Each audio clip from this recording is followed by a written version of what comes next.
తెలంగాణలో miss world 2025 పోటీలు grand గా జరుగుతున్నాయి. ఇప్పటికే ప్రారంభమైన ఈవెంట్లో రోజుకో కార్యక్రమం జరుగుతోంది. అందాల పోటీలకు విచ్చేసిన వివిధ దేశాల భామలు చార్మినార్ ను సందర్శించిన అనంతరం చౌమహల్లా ప్యాలెస్ లో నిర్వహించిన విందుకు హాజరయ్యారు. మిస్ వరల్డ్ పోటీల్లో పాల్గొంటున్న సుందరీమణులకు ఇచ్చిన డిన్నర్ కు రేవంత్ రెడ్డి తన సతీమణి గీతతో కలిసి హాజరయ్యారు. వీరితో పాటు హీరో అక్కినేని నాగార్జున కూడా వచ్చారు.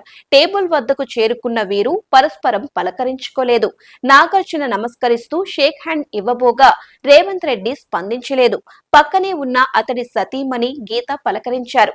నాగార్జునతో పలకరించకుండా అక్కడకు హాజరైన మిగతా వారితో రేవంత్ రెడ్డి మాట్లాడారు. ఆ తరువాత కొన్ని నిమిషాల పాటు రేవంత్, నాగార్జున ఒకే టేబుల్ వద్ద కూర్చున్నా కూడా పరస్పరం పలకరించుకోలేదు.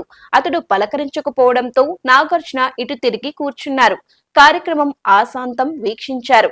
ఈ వ్యవహారమంతా కెమెరా కంటికి చిక్కింది. ఈ వీడియో వైరల్ గా మారింది. ఈ స్థాయిలో వివాదం కావడం వెనుక కొన్ని నెలల కిందట జరిగిన పరిణామాలు కారణంగా తెలుస్తున్నాయి. నాగార్జునకు చెందిన ఎన్ కన్వెన్షన్ సెంటర్ ను గతంలో హైడ్రా కూల్చేసిన విషయం తెలిసిందే. ఆ తరువాత నాగార్జున కుమారుడు హీరో నాగ చైతన్య విడాకుల అంశంలో కొండా సురేఖ వ్యాఖ్యలు దేశవ్యాప్తంగా సంచలనం రేపాయి. వరుస పరిణామాలతో నాగార్జున కుటుంబం రేవంత్ రెడ్డిపై ఆగ్రహంతో ఉందని తెలుస్తోంది. గతంలో కూడా రేవంత్ రెడ్డి, నాగార్జున ఎదురుపడినా ఇదే సీన్ కనిపించింది. సినీ ప్రముఖులతో భేటీ సందర్భంగా నాగార్జున పాల్గొన్న రేవంత్ రెడ్డి పట్టించుకోలేదు. రేవంత్ రెడ్డి తీరు చూస్తూ ఉంటే సినీ పరిశ్రమతో సఖ్యత ఉండటం లేదని తెలుస్తోంది. తనకు వ్యతిరేకంగా వెళ్లే వారిని పట్టించుకోవడం లేదని తెలుస్తోంది. అందులో భాగంగానే పాన్ ఇండియా స్టార్ ను ఒక రోజు జైలుకు పంపించిన వైనాన్ని గుర్తు చేసుకుంటున్నారు.